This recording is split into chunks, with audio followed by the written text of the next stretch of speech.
Good morning. In our 7th week of lockdown and of Borlase at home, it's quite incredible how the Borlase community is working together to try and maintain learning and well-being and a sense of community. With the 75th anniversary of VE Day on Friday, Mr Duggan has already launched a sports fundraising competition, and Mr Mead has launched a bake-off challenge. I know that Mr Mile has some musical ideas up his sleeve too, which will be launched before we break up for half term.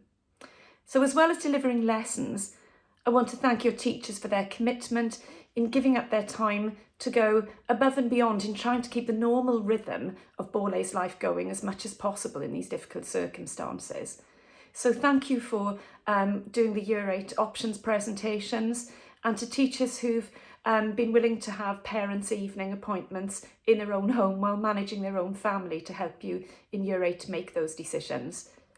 Teachers have also been planning the sixth form induction week, so there are induction lessons organised for our Year 11 students and also for external offer holders too, so that you all get the opportunity to be brought together to start your A-level learning and hopefully meet some new people too, which is what you'd normally be doing at this time of year.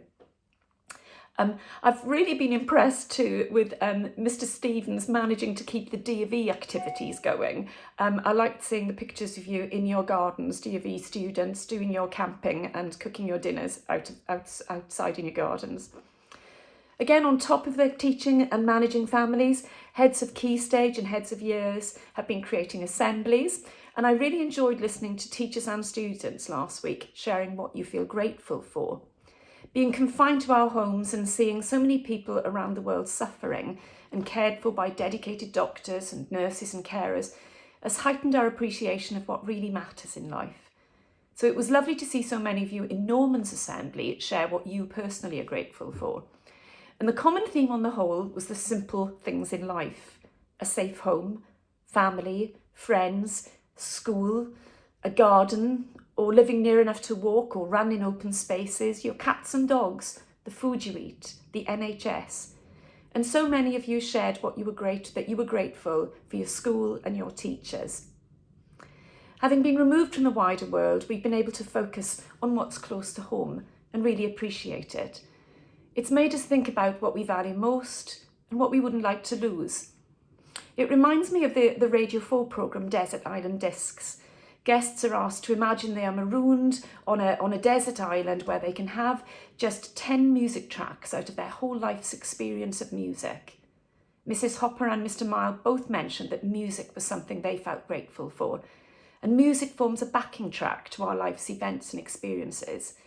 It's the accompaniment to our memories, so choosing 10 tracks or 10 songs, 10 pieces of music is really quite a challenge. Guests on Desert Island Discs are also asked to choose one food item they couldn't live without, and food featured very heavily on your things to be grateful for. And a single book, again a difficult decision. And they're also asked to choose one luxury item. The luxury items from Norman's in Borlase included quite a number of Xboxes and PlayStations, FIFA, iPhones, Pepsi, a trampoline, and Mrs Hopper's piano. And Sam Gavin added wistfully, trees. And I'm with Sam on that. The power of nature to lift our spirits and reduce stress and anxiety has been written about for centuries. And now, more and more, doctors are actually prescribing spending time out of doors in nature to help improve patient well-being. It's the natural health service that we can all turn to by taking advantage of the time we're allowed out of doors to take notice of nature around us, especially in these days of increased screen time. Setting ourselves challenges, recognising bird calls, identifying wildflowers. We know from science that sunshine is the best source of vitamin D, and we know that it's good for our bone strength and also our general immunity. But there's something uplifting, you could even say spiritual, about connecting with nature, whether that's animals, trees, flowers, or the stars in the night sky.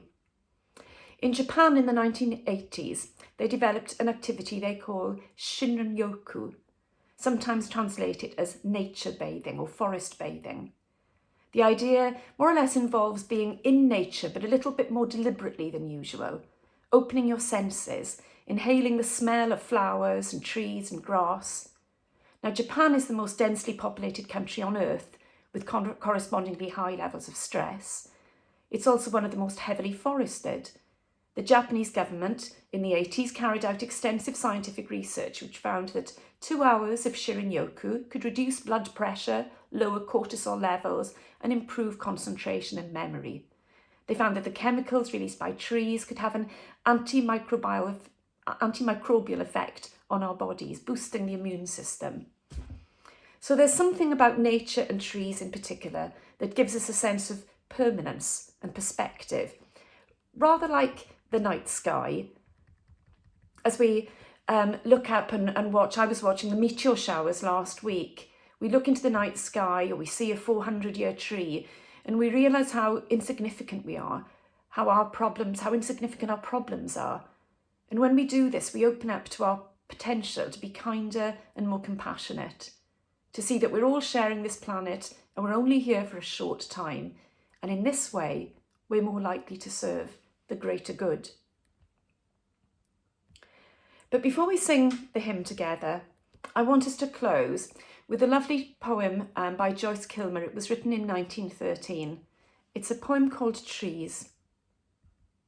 I think that I will never see a poem lovely as a tree whose hungry mouth is pressed against the earth's sweet flowing breast, a tree that looks at God all day and lifts her leafy arms to pray, a tree that may in summer wear a nest of robins in her hair, upon whose bosom snow has lain, who intimately lives with rain. Poems are made by fools like me, but only God can make a tree. We're now going to sing together, All Things Bright and Beautiful.